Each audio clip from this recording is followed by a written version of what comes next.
A lot of black males today talk about the fact that most black females today prefer to chase so-called thugs. The truth of the matter is, this is nothing new. For black men growing up in the age of the bastard baby maker, most intelligent black males notice this as soon as they begin to notice girls, which is middle school or high school. The average black male is stupefied why females have told him they want someone who isn't in and out of jail, isn't on drugs, and is doing something with his life, and yet they overlook those types of males for guys who are in and out of jail, do drugs, and aren't doing anything with their lives. This video is not for the females who engage in this contradictory behavior. It's for the nerds and good guys who need to understand the logical explanation for why they have been overlooked and why it's probably okay. Guys, the fellas with the sagging pants and overpriced shoes are your societal inferiors. But the problem is that thugs have something nerds don't. Thugs actually possess social skills. All of us nerds need to be honest about ourselves. The reason we read so much is because we were far more interested in books than we were in people. And a lot of us are still the same way.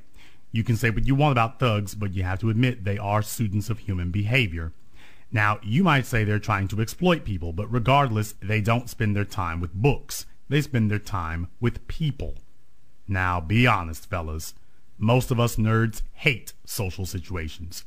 We don't like parties. We never go to school dances. We absolutely hate clubs, and we even avoid one-on-one conversations.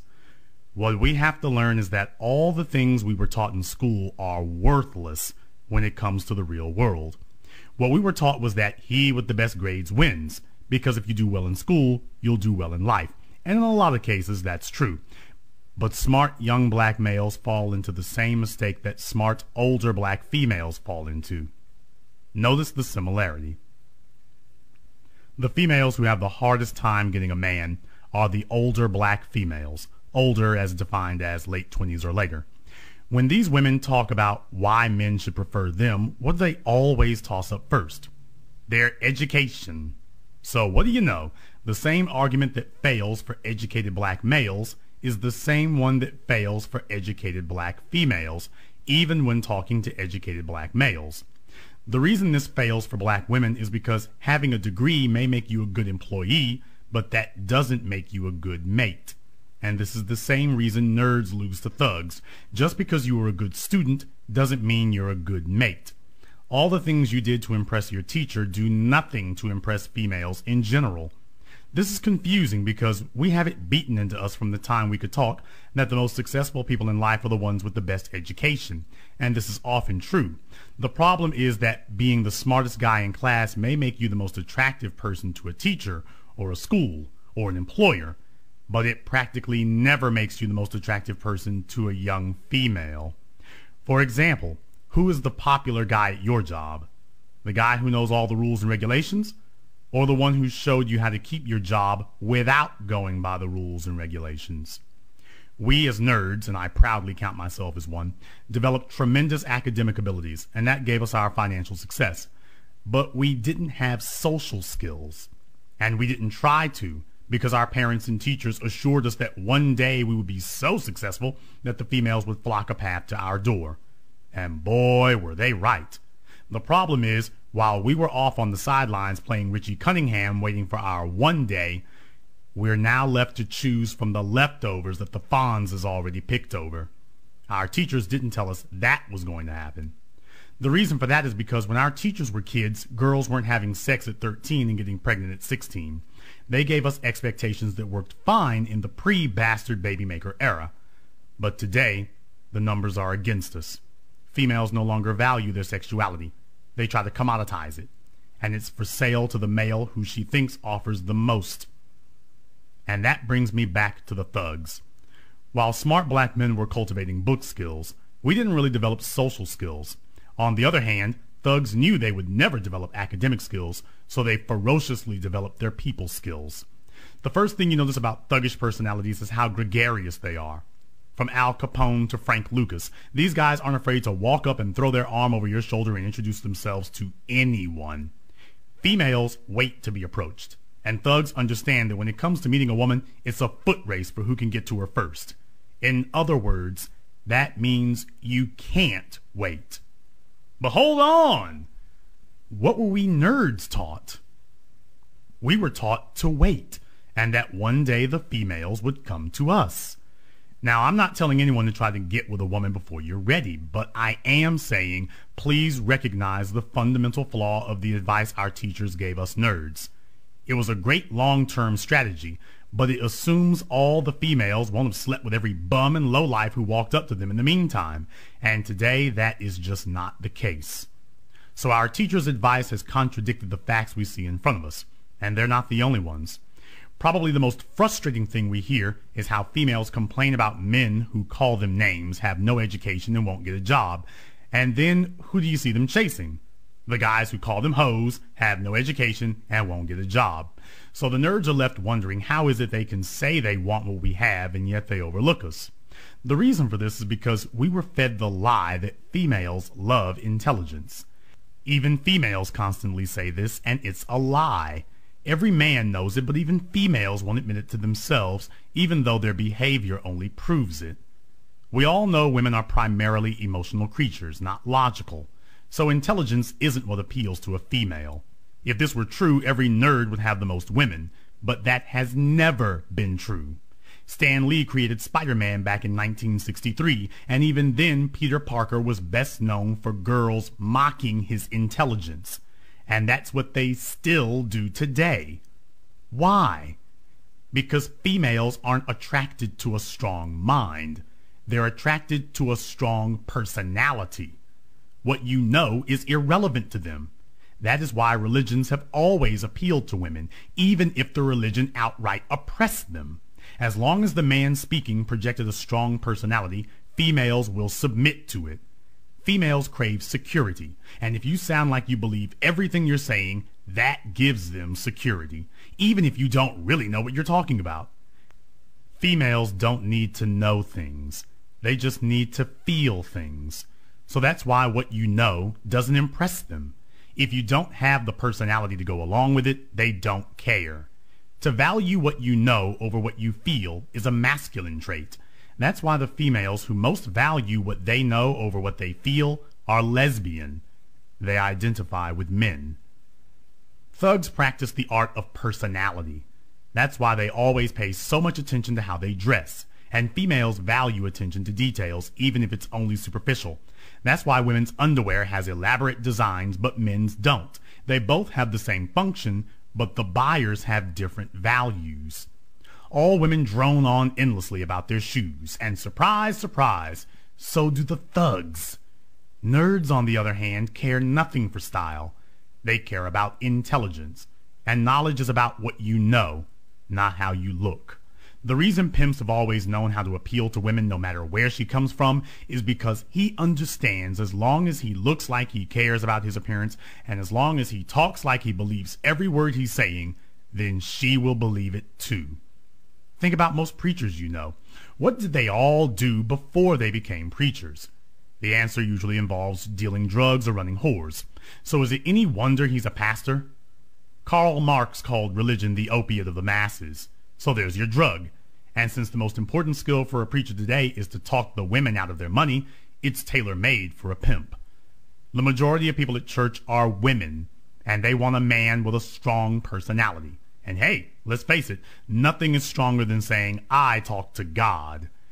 Even though common sense tells you he cannot talk to God. Even though most of these guys can't and don't even bother to quote their Bibles anymore. Let's talk about this so-called confidence that females constantly attribute to thugs. You're always hearing how they're so self-assured and how much swag they have.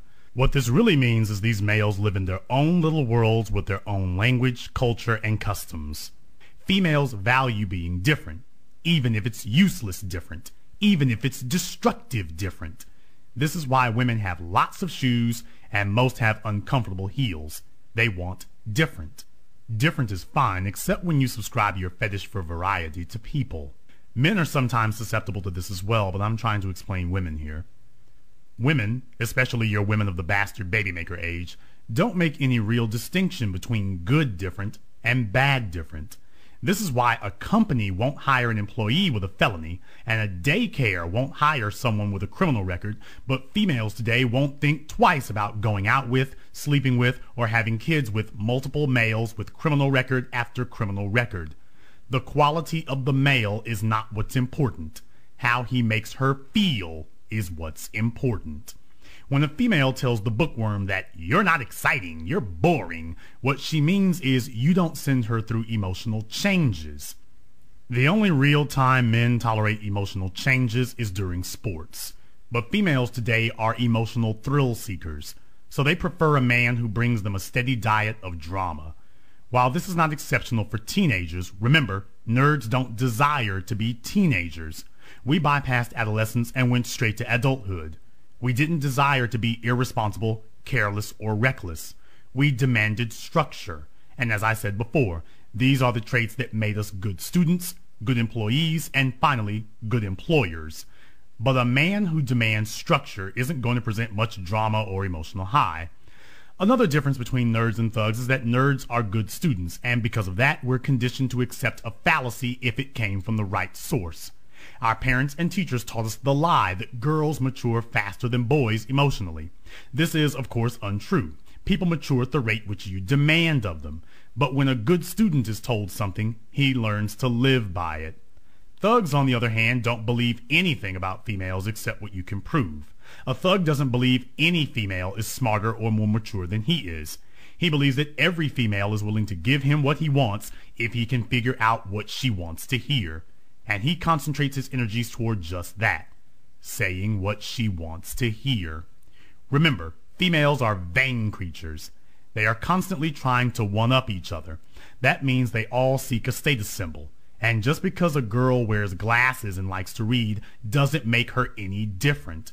A guy who can't play football doesn't keep wishing he could play football. But all females dream of being princesses. No matter how fat she is, no matter how nerdy, no matter how shapeless she is, she never gets tired of the idea of her walking into a room and gaining everyone's attention. Nerdy guys don't try to hang out with the football players, but nerdy females try to hang out with the cheerleaders. When you find the nerdy boy with glasses and ask him to name the type of female he likes, he never says the Rihannas and Nicki Minaj's. That's because those females are popular with thugs and low-intelligence males. But nerds don't want to identify with thugs on any level. Not their females, not their music, not their clothing, nothing. Nerds eventually realize that fitting in is nothing to be desired. But what about the nerdy females? When you ask them to name a kind of guy that they like, they will say the exact same ones that the ratchet females say. Lil Wayne, Chris Brown, etc.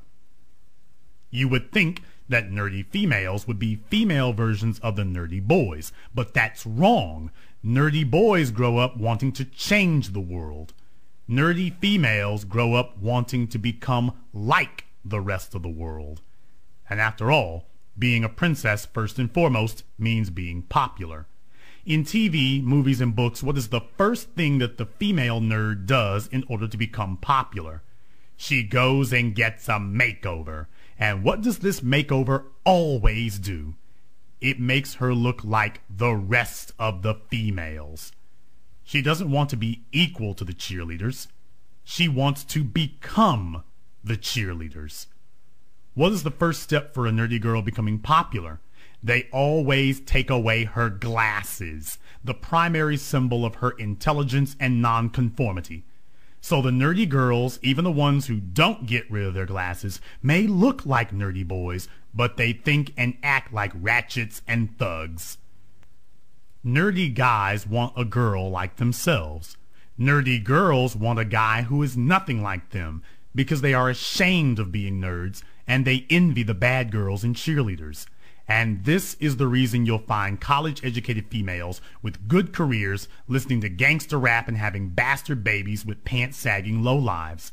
They never stop wanting to be the it girl from their high school days, even when it's clear they can never be the it girl. So if you're an intelligent black male, you've got a ton of disadvantages against you. You've been conditioned to have poor social skills. Your parents and teachers have inadvertently reinforced those poor social skills. You are competing against males who spend their every waking moment scheming on females. You want a structured, controlled life, but the females are looking for an exciting, reckless person. And to add insult to injury, even the nerdy females want to stop being nerds. All of this adds up to a quiet, lonely ride for the intelligent black males, and it persists long after you leave school. So, that's the bad news. Now, here's the good news. Fitting in with the stupid is for losers. You see, Superfly was popular with the girls, but Superfly never became a superhero. It takes a Peter Parker to become a Spider-Man. And while it may seem like a drag to not be the most stylish or most popular guy in school, you need to remember that the strong take from the weak, but the smart take from the strong. And when it all comes down, at the end of the day, the race isn't going to be won by the school quarterback or the frat brothers or the rapper look-alike. It's going to be won by the person with the most knowledge, the most ideas, and the most heart and determination to see them through. So your parents and teachers were wrong about when you were going to win, but they were right that in the end, you'll win. Understand this, the universe doesn't run on sex. It isn't powered by popularity. It isn't controlled by fashion trends, fads, or cute shoes. The universe is ruled by math and language, and the people who master how to count and how to talk will lord over those who don't. See, no one holds you responsible for not being able to count or read in grade school. Grade school is a fake world where you still get to eat and wear clothes even if you haven't gained the skills to acquire them. Thugs live and thrive in the fake world. But you see, nerds rule the real world. And sooner or later, the thugs and hoes will have to come out here, on our turf, where we make the rules. Because if you're a nerd, your entire life you've been prepared to go out into the real world. So your ability to learn, your discipline, your drive, your focus, your strict adherence to reading and counting at a high level are all the things that will give you mastery of the world around you. Now you will still need to learn social skills because you cannot change the world if you do not understand the world. We have to stop being afraid to talk to people. While the thugs are out meeting and greeting everyone they can, we're sitting on the sidelines like a wallflower waiting to be asked out onto the dance floor. And we have to shed ourselves of the myth that just because we're the smartest, that all good things will come to us. As Abraham Lincoln said, good things may come to those who wait, but only the things left by those who hustle. And it's time for nerds to learn how to hustle. Don't worry about being popular. Worry about being powerful. Don't worry about chasing females. Chase power, and the females will chase you. Don't worry about being accepted. Worry about being in control, and you will write the rules for what is accepted. There is no future for those who look cute and know nothing. The future belongs to those who can think and will act on their thoughts. The only time a thug beats a nerd is when the nerd is too shy and too scared to compete. So it isn't the thugs who are beating you. It's you who's beating yourself. Stop being ashamed of who you are, believing the lie that you're somehow inferior. Because you aren't just the smartest guy in the room. You're also the best.